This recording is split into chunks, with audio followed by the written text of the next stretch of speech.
वक्त की बड़ी खबर के साथ प्रयागराज से ये बड़ी खबर है। अतीक अशरफ की हत्या के आरोपियों की कोर्ट में पेशी हुई है। सीजीएम कोर्ट में सुनवाई पूरी हो गई है। कोर्ट ने हालांकि फैसला सुरक्षित रख लिया है। तीनों हमलावरों को पुलिस लाइन भेजा गया। सुरक्षा को लेकर के तीनों आरोपियों को पुलिस लाइन भेजा गया है। एसआईटी ने सिर्फ 7 दिनों की ही रिमांड मांगी थी। कोर्ट के बाहर आरोपियों पर हमले की पुलिस को आशंका थी। सूत्र के हवाले से ये भी जानकारी और यही वजह है कि तीनों हमलावरों को पुलिस लाइन भेजा गया। सुरक्षा को लेकर के तीनों आरोपियों को पुलिस लाइन भेज दिया गया है। सीजीएम कोर्ट में सुनवाई पूरी हो गई है। हालांकि कोर्ट ने फैसला सुरक्षित यहां पर रख लिया है। तो आज अतीक अशरफ की हत्या के आरोपियों की कोर्ट में पेशी हुई और इस दौरान सुनवाई के बाद कोर्ट की तरफ से हालांकि फैसले को फिलहाल सुरक्षित रखा गया। तीनों हमलावरों को पुलिस लाइन भेज दिया गया है क्योंकि सूत्रों से ये जानकारी मिल रही है कि पुलिस को इन तीनों हमलावरों पर हमले की आशंका थी। ऐसे में इन तीनों को पुलिस लाइन भेज दिया गया है। सुरक्षा को देखते हुए तीनों आरोपियों को पुलिस लाइन भेज दिया गया है।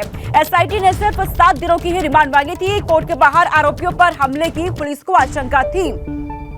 सूत्र की तरफ से यह जानकारी। तो तीनों ही शूटर्स की आज पेशी यहां पर हुई प्रयागराज कोर्ट में और सीजीएम कोर्ट की तरफ से हालांकि फैसला फिलहाल सुरक्षित यहां पर रख लिया गया है। भारी संख्या में पुलिस फोर्स वहां तैनात रही उसी दौरान प्रयागराज कोर्ट में। और ये 3 शूटर्स जिनकी आज पेशी यहां पर हुई है। हालांकि फैसले को सुरक्षित यहां पर रख लिया है। सुरक्षा को लेकर के तीनों आरोपियों को पुलिस लाइन फिलहाल भेज दिया गया है। एसआईटी ने इस दौरान कोर्ट में आरोपियों की सिर्फ 7 दिन की ही रिमांड मांगी है और अभी तीनों को पुलिस लाइन भेज दिया गया है। तीनों हमलावर जिन्होंने अतीक अहमद अशरफ की हत्या की, पुलिस की मौजूदगी में हत्याकांड को अंजाम दिया गया। उसी वक्त इनकी गिरफ्तारी हो गई थी। उसके बाद इन्हें नैनी सेंट्रल जेल रखा गया। हालांकि वहां से ट्रांसफर करके प्रतापगढ़ जेल भेजा गया और आज प्रयागराज कोर्ट में पेशी हुई है और पेशी के बाद जो सुनवाई हुई है फिलहाल फैसले को सुरक्षित यहां पर रख लिया गया है। ये इस वक्त का अपडेट सामने आ रहा है। तीनों हमलावरों को लेकर के फिलहाल पुलिस लाइन भेज दिया गया है क्योंकि पुलिस को ऐसी आशंका थी कि इन पर हमला हो सकता है। और जानकारी यह भी है कि एसआईटी ने कोर्ट में आरोपियों की सिर्फ 7 दिनों की ही रिमांड मांगी है। ये जानकारी इस वक्त सामने आ रही है। अतीक अशरफ की हत्या की आरोपियों की कोर्ट में पेशी हुई है। तीनों के रिमांड पर 7 दिन की रिमांड यहां पर एसआईटी की तरफ से मांगी गई है और फिलहाल तीनों को पुलिस लाइन भेज दिया गया है सुरक्षा को देखते हुए। और प्रयागराज से इस खबर पर हमारे संवाददाता मोहम्मद मोइन जुड़ चुके हैं अधिक जानकारी के साथ। मोइन, क्योंकि सुनवाई आज हुई है, ऐसे में कोर्ट में क्या कुछ हुआ उस दौरान पूरी जानकारी दीजिएगा दर्शकों को। देखिए, आपको बता दें कि माफिया अतीक अहमद और उसके भाई अशरफ की हत्या के जो तीनों शूटर्स हैं जो मौके वारदात से गिरफ्तार किए गए थे, जो पुलिस की एसआईटी है वो उन्हें अपनी गिरफ्त में लेकर अपनी कस्टडी में लेकर के पूछताछ करना चाहती है। आज सुबह के वक्त ही इन तीनों आरोपियों को प्रतापगढ़ से प्रयागराज लाया गया था और कुछ देर पहले प्रयागराज की ये जो सीजीएम कोर्ट आप देख रहे हैं, सीजीएम कोर्ट में पेशी हुई थी।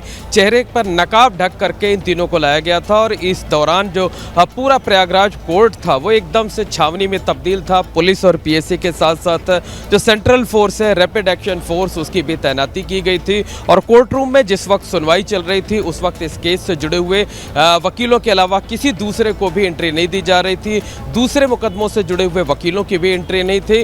बहरहाल सुनवाई पूरी होने के बाद इन तीनों आरोपियों को यहां से वापस भेज दिया गया है और संभवतः इन तीनों आरोपियों को पुलिस लाइंस में रखा गया है। अभी फैसला नहीं आया हुआ है। पुलिस की जो एसआईटी है उसने कुल 7 दिनों की कस्टडी मांगी है, लेकिन अभी तक जो है कोर्ट का फैसला नहीं आया है। उम्मीद ये जताई जा रही है कि अब से कुछ देर के बाद कोर्ट का फैसला आएगा और बहुत मुमकिन है कि 3 से 4 दिनों के लिए इन तीनों आरोपियों को जो प्रयागराज पुलिस की एसआईटी है उसे सौंपा जा सकता है। दरअसल जो एसआईटी है वो इस जो डबल मर्डर का शूटआउट था उसमें लेकर के तमाम राज इन आरोपियों से जानना चाहती है। ये जानना चाहती है कि आखिरकार इनके पीछे कौन लोग से थे, किन लोगों ने इन सुपारी किलर्स को भेजा था, इसके साथ साथ वेपन्स कहां से आए, कितने लोग और शामिल थे, किस तरीके से रेकी की गई थी, किस तरीके से ये तीनों आपस में मिले थे, प्रयागराज में किस जगह रुके थे, इसके साथ ही साथ घटनास्थल पर किस तरीके से पहुंचे थे। तो ये तमाम चीज़ें हैं जिनको जवाब जो एसआईटी है वो इन आरोपियों से पूछताछ पे लेना चाहेगी और बहुत मुमकिन है कि इन तीनों को जो घटनास्थल है वहाँ ले जाया जाए और वहाँ जो क्राइम का सीन है वो क्राइम का सीन रिक्रिएट भी किया जा सकता है, उसकी वीडियोग्राफी और फोटोग्राफी भी कराई जा सकती है। तो तमाम पहलुओं पर पूछताछ की जानी है। तो सीजीएम कोर्ट में ही इस वक्त हम मौजूद हैं। आप देखिए कि यहाँ पर खासी गहमा गहमी है। सुनवाई पूरी हो चुकी है लेकिन अभी तक कोर्ट का आदेश नहीं आया है। कोर्ट ने अपना फैसला सुरक्षित रख लिया है। जो सीजीएम है वो सुनवाई पूरी होने के बाद अपने चैम्बर में चले गए हैं, वहाँ पर जजमेंट लिखाया जा रहा है। उसके बाद जब जजमेंट टाइप हो जाएगा तो फिर इस पर साइन होगा और उसके बाद डिलीवर किया जाएगा। तो कुल मिलाकर एसआईटी ने 7 दिनों की ही रिमांड मांगी है। अब देखने वाली बात ये होगी कि ये पुलिस की जो कस्टडी रिमांड की एप्लीकेशन है वो मंजूर होती है या नहीं होती है, और इसके अलावा अगर रिमांड की एप्लीकेशन मंजूर होती है तो इन आरोपियों को कितने दिनों के लिए पुलिस की कस्टडी रिमांड में दिया जाता है। मोइन, क्योंकि उम्मीद है कि कई राज सत्याकांड खुल सकते हैं तीनों आरोपियों की तरफ से, क्या कोई भी बातें इनकी तरफ से सामने रखी गई अभी तक? और खबर ये भी मिल रही है मोइन कि इन पर हमले की भी आशंका वहां पर जाहिर की गई थी। जी बिल्कुल, निश्चित तौर पर जो खुफिया एजेंसियों का अलर्ट था वो इस बात को लेकर के था कि जो तीनों आरोपी हैं, चूंकि बेहद हाई प्रोफाइल मामला है और जिस तरीके से वारदात को अंजाम देने के बाद इन लोगों ने नारेबाजी की थी और जिस तरीके से बेहद सेंसिटिव केस है तो उस पर कोर्ट परिसर में इन पर हमले की भी आशंका जताई गई थी, उसका इनपुट भी था। यही वजह है कि प्रतापगढ़ से इन्हें अर्ली मॉर्निंग सुबह 7 बजे के करीब ही निकाल दिया गया था, यहाँ लाकर पुलिस लाइन्स में रखा गया था और पुलिस लाइन्स में भी इनको से निकाल करके इनको कोर्ट कैंपस में सुबह 9:15 बजे ही ले आया गया था। कोर्ट का कामकाज आमतौर पे 10 बजे के बाद शुरू होता है। 10:30 बजे तक ज्यादातर वकील, मुंशी और जो वादकारी हैं वो आते हैं, तो सुबह 9:15 बजे ही इन्हें कोर्ट लाया गया था और सीजीएम कोर्ट के नीचे जो लॉकअप रूम है वहां रखा गया था और ठीक 10 बजे इन्हें कोर्ट रूम में पेश कर दिया गया।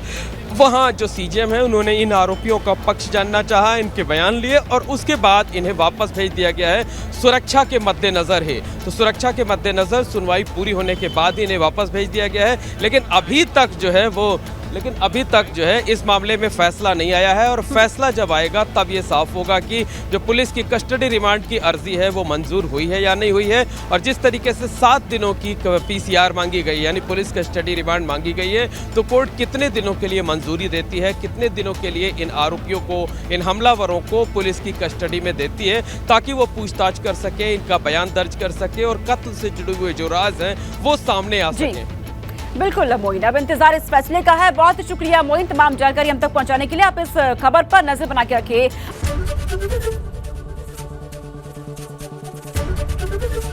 एबीपी गंगा, खबर आपकी, जुबान आपकी।